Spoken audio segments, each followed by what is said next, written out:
Welcome to the show. इस पर चर्चा करने के लिए मेरे साथ हैं कुछ खास एक्सपर्ट्स जो अपने काम के जरिए भारत में महिलाओं पर पड़ रहे इस जल संकट का भार हल्का करने की कोशिश कर रहे हैं।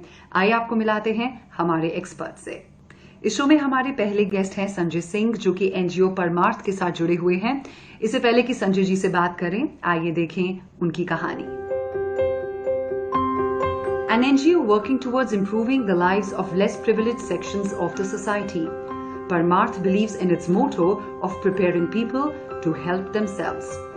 With an extremely vast impact in Bundelkhand region of Uttar Pradesh and Madhya Pradesh, Parmarth has reached 467 villages and has over 7,300 community members for water solutions across the region by putting heavy importance on women empowerment. Sanjay Singh 1995 से ही परमार्थ के साथ एक founder के तौर पर जुड़े हुए हैं। He is been working to find water solutions in the drought prone areas of Bundelkhand region and has also been working towards the empowerment of women, scheduled castes and scheduled tribes.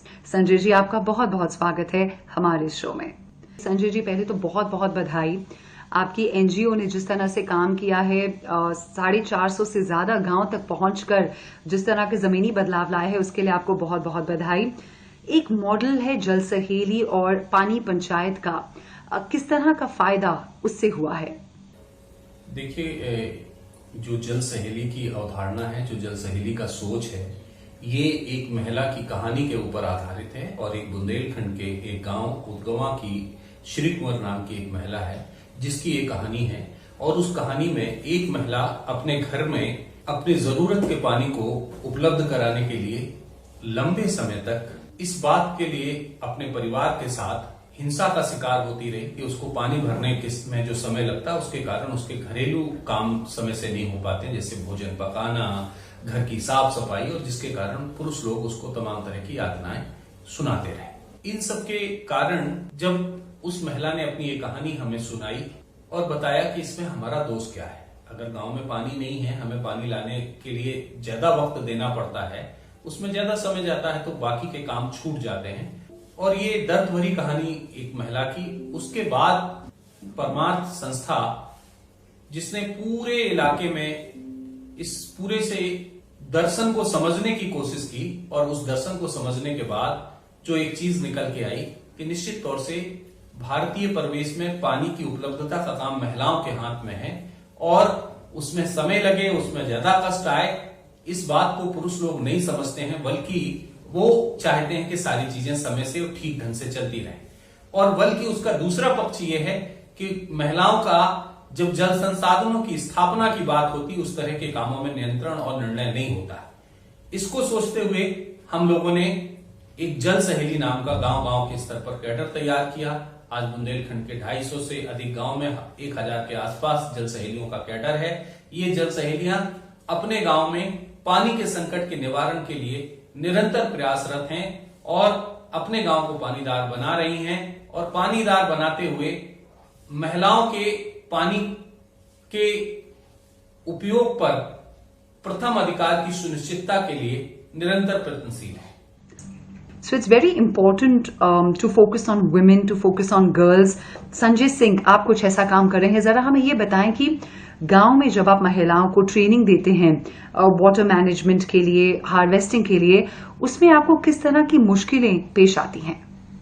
देखिएगा, मैं आपको बताना चाहूंगा कि गांव में जब हम महिलाओं के प्रशिक्षण की बात करते हैं, तो सबसे बड़ी जो बाधा है वो बाधा ये है, हम जिस इलाके की बात कर रहे हैं, ये बुंदेलखंड का वो इलाका है जहां सबसे अधिक पर्दा प्रथा है, और इस पर्दा प्रथा के साथ साथ सामंतवादी सोच है।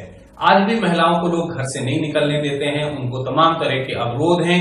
एक बुजुर्ग महिला भी सर पे एक हाथ का पल्लू डाले रहती है, और पूरी जिंदगी जिसकी खत्म हो जाती है, उसको भी ये तमाम तरह के पर्दा और इस सब में जीना पड़ता है। और उस बीच में आप महिलाओं को, और खासतौर से पानी जैसे जो जिंदगी के लिए सबसे महत्वपूर्ण हम सबके लिए है, उसके लिए जब महिलाएं आगे आती हैं, तो एक तो सबसे पहले आवश्यकता जो हमें लगती है, जो उसको हम करते हैं, वो करते हैं कि महिलाओं का चिन्हांकन करते हैं कि कौन सी महिलाएं हैं जो समय दे सकती हैं इस काम के लिए, निकल सकती हैं घर से बाहर, किनके परिवार के लोग सदस्य मदद करेंगे, किन परिवारों में लोग मदद नहीं करेंगे। बहुत जगह पे होता है कि हम महिलाओं का चिन्हांकन कर लेते हैं, उनको हम अपने प्रशिक्षण के लिए लेके आते हैं, लेकिन उनके पुरुष लोग 2 दिन आने के बाद नहीं आने देते हैं। अगर वो आ गए और 5 बजे का समय देके आई, 5:20 पे भी पहुंची, तो उनके घर के अंदर उनकी तमाम तरह की प्रताड़ना होती है, तमाम तरह के उनके ऊपर लांछन लगाए जाते हैं। हमको महिलाओं ने बताया, जो हमारे इस तकनीकी प्रशिक्षण में जिन महिलाओं ने आई, इन तकनीकी प्रशिक्षणों में हम महिलाओं को पानी के तमाम तरह के जितने भी आयाम हैं, उन आयामों को समझाने की कोशिश करते हैं। पानी के रखरखाव, हैंडपंप मरम्मत, पानी की गुणवत्ता जांचने के तमाम तरह के, इनको हम जल साक्षरता के माध्यम से तमाम तरह के टेक्निकल ट्रेनिंग में जितने भी विषय हैं, इन सारे विषयों के बारे में दक्ष बनाने की कोशिश करते हैं।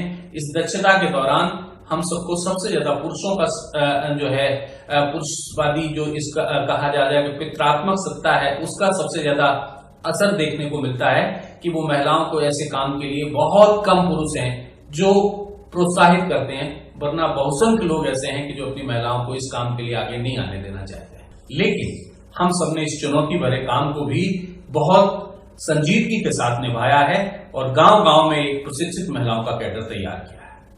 संजय जी, आपने women's first right on water का एक इनिशिएटिव शुरू किया है, उसके बारे में जरा हमें बताएं।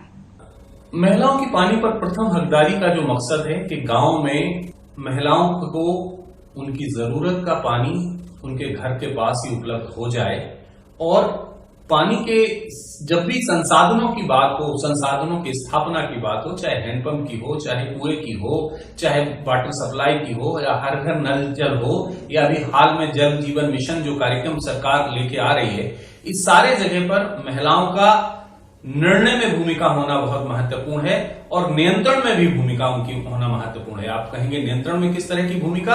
तो नियंत्रण में भूमिका ये कि उसके कब पानी आएगा, कितने बजे पानी आएगा, क्या पानी की उपलब्धता रहेगी, इसके आधार पर भी निश्चित तौर से महिलाओं को इस अवसर का लाभ देते हुए उनको प्रथम अधिकार प्रदान करने की हमने जो बात की है कि वो अपनी जिम्मेदारी को ठीक से निभा सके।